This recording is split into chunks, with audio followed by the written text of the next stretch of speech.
آپ کا نسب موسیٰ بن عمران بن قاہس بن آز بن لاوی بن یعقوب بن اسحاق بن ابراہیم علیہ السلام۔ اللہ تعالیٰ نے فرمایا، اے محمد، ہم تمہیں موسیٰ اور فرعون کے کچھ حالات مومن لوگوں کو سنانے کے لیے صحیح سناتے ہیں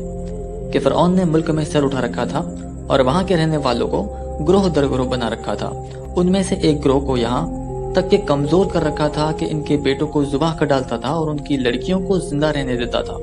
بے شک وہ فسادیوں میں سے تھا، اور ہم چاہتے تھے کہ جو لوگ ملک میں کمزور کر دیے گئے ہیں ان پر احسان کرے، ان کو پیشوا بنائے اور انہیں ملک کا وارث کرے اور ملک میں ان کو قدرت و طاقت دے، اور فرعون و حامان اور ان کے لشکر کو وہ چیز دکھا دے جس سے وہ ڈرتے تھے۔ اس جگہ حضرت موسیٰ علیہ السلام کے قصے کو اللہ تعالیٰ پہلے خلاصے کے طور پر پھر اس کی تفصیل کے ساتھ بیان کرتے ہیں، اور اللہ تعالیٰ فرماتے ہیں کہ ہم اپنے نبی پر موسیٰ علیہ السلام اور فرعون کا قصہ برحق اور سچ سچ بیان کرتے ہیں، جس کو سننے والا ایسے محسوس کرے گا جیسے وہ خود اپنی آنکھوں کے ساتھ اس کو دیکھ رہا ہے۔ یقیناً فرعون نے زمین میں سرکشی اور وہاں کے رہنے والوں کو ٹکڑوں میں بانٹ دیا، یعنی کہ فرعون زمین میں سرکشی اور زیادتی پر اتر آیا۔ اس نے دنیا کی زندگی کو ترجیح دی اور سب سے اونچے رب کی اطاعت سے منہ موڑا۔ اپنی رعایا کو اس نے مختلف گروہ اور فرقوں میں بانٹ رکھا تھا اور بنی اسرائیل کو کمزور کر دیا تھا، جو اللہ کے نبی یعقوب بن اسحاق بن ابراہیم علیہ السلام کی اولاد میں سے تھے، اور اس دور میں زمین کے باسیوں میں سے سب سے اچھے تھے۔ لیکن اس ظالم و جابر اور کافر و فاجر بادشاہ نے ان پر اپنا تسلط جما لیا۔ وہ ان سے اپنی پوجا کرواتا اور ان سے گھٹیا اور ذلیل ترین کام لیتا تھا، بلکہ اس پر زیادتی یہ کہ ان کے بیٹوں کو ذبح کر دیتا اور ان کی بیٹیوں کو زندہ چھوڑ دیتا۔ بے شک وہ فساد برپا کرنے والوں میں سے تھا۔ وہ اتنی بری اور اخلاق سے گری ہوئی حرکات اس لیے کرتا تھا کہ بنی اسرائیل حضرت ابراہیم علیہ السلام سے یہ بات نقل کرتے ہیں کہ ان کی اولاد سے ایک لڑکا پیدا ہوگا جو بادشاہ مصر فرعون کی تباہی کا باعث بنے گا۔ یہ اس وقت کی بات ہے جب ابراہیم علیہ السلام کی بیوی سارہ کے ساتھ اس وقت کے مصر کے بادشاہ نے زیادتی کرنے کا ارادہ کیا تھا، اور اللہ تعالیٰ نے اپنے فضل و احسان سے اس کو بادشاہ کی دست درازی سے محفوظ رکھا تھا، اور یہ خوشخبری بنی اسرائیل میں مشہور و معروف تھی، اور بنی اسرائیل آپس میں یہ بات بیان کرتے رہتے تھے۔ پھر یہ خبر بادشاہ مصر فرعون کے پاس اس کے بعض وزراء اور درباریوں کے ذریعے پہنچی۔ یہ لوگ رات کو فرعون کے پاس بیٹھ کر قصہ گوئی کرتے تھے، تو اس لڑکے کے ڈر سے اس نے بھی اسرائیل کے لڑکے قتل کرنے شروع کر دیے اور قتل کرنے کا حکم جاری کر دیا۔ حضرت ابن مسعود رضی اللہ تعالیٰ عنہ اور دیگر صحابہ کرام رضی اللہ تعالیٰ عنہم سے مروی ہے کہ فرعون نے خواب میں دیکھا کہ ایک آگ بیت المقدس کی طرف سے آئی اور اس نے مصریوں کے گھر اور قطبیوں فرعون کی قوم کو جلا کر رکھ دیا، اور بنی اسرائیل کو کوئی نقصان نہیں ہوا۔ فرعون گھبرا کر نیند سے بیدار ہوا۔ اس کی گھبراہٹ جوں جوں زیادہ ہوتی جا رہی تھی۔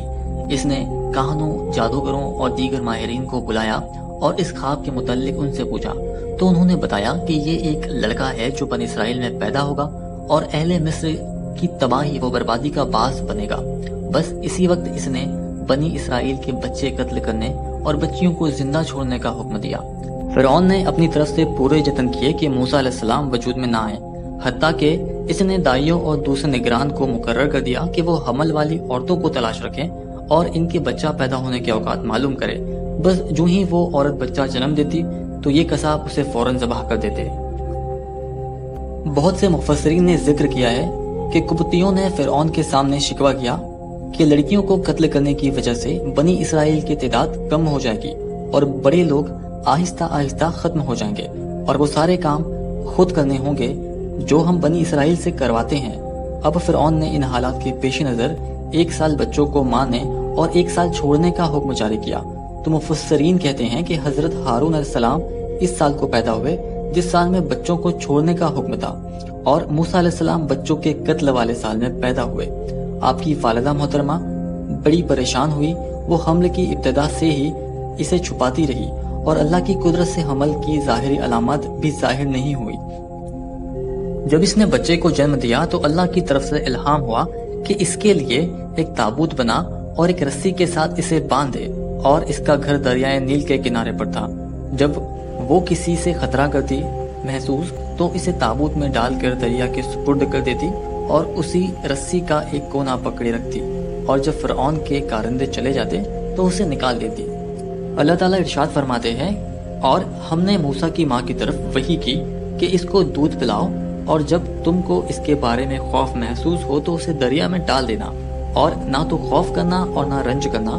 ہم اس کو تمہارے پاس واپس پہنچا دیں گے اور پھر اسے پیغمبر بنا دیں گے۔ آپ کی والدہ محترمہ اللہ کے حکم کے مطابق عمل کرتی رہی، حتیٰ کہ ایک دن اسے دریا میں چھوڑ دیا اور رسی باندھنا بھول گئی، تو وہ صندوق دریا کی لہروں کے ساتھ بہہ گیا، حتیٰ کہ فرعون کے محل کے پاس سے گزرا، اور فرعون کے گھر والوں نے اسے پکڑ لیا۔ مفسرین نے بیان کیا ہے کہ بچیوں نے صندوق پکڑا اور ان کو کھولنے کی جرات نہ ہوئی تو انہوں نے وہ صندوق آسیہ بنت مزاحم بنت عبید بن ریان بنت ولید کے سامنے لا کر رکھ دیا۔